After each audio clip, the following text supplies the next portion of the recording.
Well, we almost got it out of there. But you know what? I can leave it sit right there and I can still lift that crankshaft out. And then I can move that later. I guess the other thing I'll do is go ahead and take off the starter here.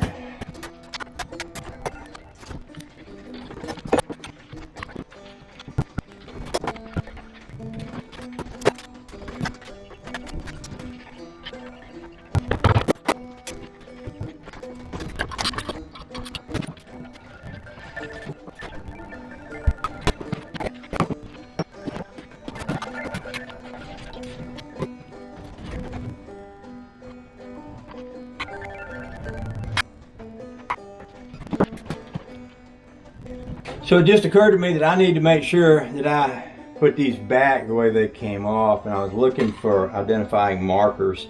Each one has a different set of numbers stamped onto it.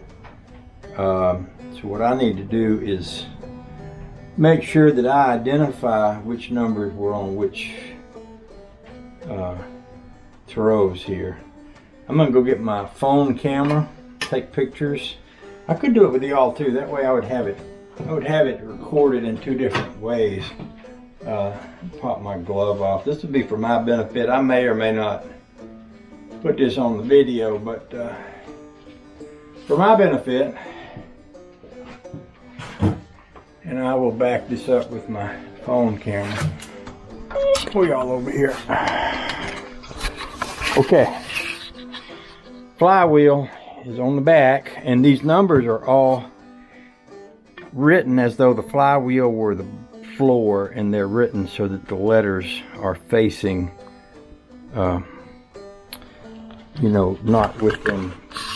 They're not upside down to the flywheel, as if the flywheel were the ground, and that's how they would sit. This very back one says GM 76, 393, looks like 395. And that looks like a little tiny arrow pointing toward the front of the engine over there on the left.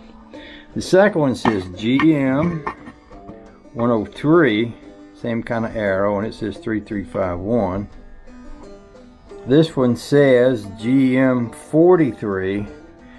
That's the race is closer to the front of the engine, not counting the very first one, which is GM 100. So we've got GM 100 on the very front, GM 43 on the second race, GM 103 on the third race, GM 76 on the fourth one, and then we've got the big rear main bearing, which is the one that holds the oil pump. It's not going to be too hard to identify that. I will run inside, get my camera, my phone camera, and take that same bunch of pictures. Well, I'll have it backed up in two different places just to help me keep track of which is what. I'll let y'all sit out here and enjoy the view until I get back.